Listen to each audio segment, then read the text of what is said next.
పురాతన కట్టడాలు, ప్రాచీన నిర్మాణాలు చరిత్రకు సాక్ష్యాలుగా ఉంటాయి. కొన్ని నిర్మాణాలు సంస్కృతి, సాంప్రదాయాలకు ఆనవాళ్లుగా కనిపిస్తుంటాయి.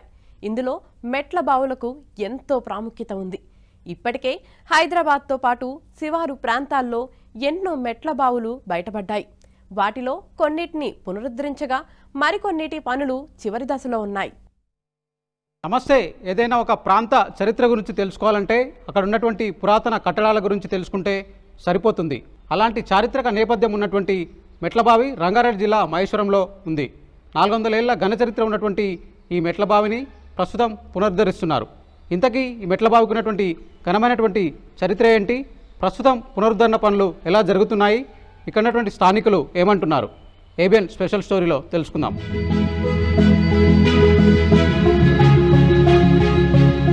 రంగారెడ్డి జిల్లా మహేశ్వరం గ్రామంలో పురాతన కాలం నాటి ఓ మెట్ల బావి పునరుజ్జీవనం పోసుకుంటుంది. పునరుద్ధరణ పనులు చివరి దశకు చేరుకున్నాయి. త్వరలోనే వీక్షించేందుకు ప్రజలకు అందుబాటులోకి రాబోతోంది. దాదాపు 400 ఏళ్ల క్రితం దీన్ని నిర్మించారని స్థానికులు చెబుతున్నారు. కుతుబ్ షాహీ కాలంలో అక్కన్న మాదనలు ఈ బావిని నిర్మించారని కొందరు చెబుతుండగా, మరికొందరు మాత్రం దీన్ని కాకతీయులు నిర్మించారని అంటున్నారు. ఈ ప్రాంత ప్రజల దాహర్తిని తీర్చడానికి మంచినీళ్ల బావిలా దీన్ని ఉపయోగించినట్లు భావిస్తున్నారు.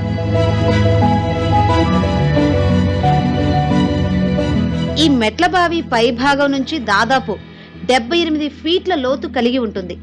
లోపలికి వెళ్లడానికి 2 వైపులా మెట్లు ఉన్నాయి.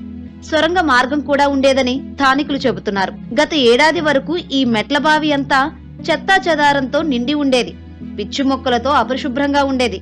అయితే పురాతన కట్టడాల పరిరక్షణలో భాగంగా అప్పటి ప్రభుత్వం ఈ మెట్ల బావిని పునరుద్ధరించేందుకు చర్యలు చేపట్టింది. దాదాపు 90 లక్షల రూపాయల నిధులతో పనులు మొదలుపెట్టింది. మెట్ల బావిలోని చెత్త చెదారాన్ని, పిచ్చి మొక్కలను మొత్తం తీసేశారు. దాదాపు పనులన్నీ పూర్తయ్యాయి. అయితే మెట్ల బావి చుట్టూ ప్రహరీ నిర్మించడానికి, ఆవరణలో పార్కు నిర్మించేందుకు ప్రస్తుతం నిధులు లేకపోవడంతో పనులు నిలిచిపోయాయి. మరో 20 లక్షల రూపాయల నిధులు ప్రభుత్వం విడుదల చేస్తే మెట్లబావి అందుబాటులోకి వస్తుందంటున్నారు. ఇక్కడ స్నానం చేసి హనుమలను మొక్కుకొని గడికోట్ల పోయేవాళ్ళంట. ఆ మధ్యన ఉంది కూడా రామాయణమే. ఏదైతే మసీదాలు కట్టుకున్నారో అది కూడా రామాయణమే. అక్కడ రామాయణం ఉంది, గడికోట ఉంది. ఇది అక్కన్న మాదన్న కట్టిన చరిత్ర దీనికి మహేశ్వరం ఉంది. అదేవిధంగా శివగంగలో కూడా ఒక 46 ఉంటుంది. ఏదైతే ఈ నైజామాలు వచ్చినప్పుడు వీళ్ళు రాజులు, మా పెద్దలు చెప్తారన్నట్టు, వాళ్ళు పోత అందులోకెళ్ళి గుర్రాలతోని పారిపోతా ఆ రంధ్రాన్ని మూవ్ చేసుకుంటా వెళ్ళిపోయారంట. గోల్కొండ కిందకు వెళ్ళిపోయారంట.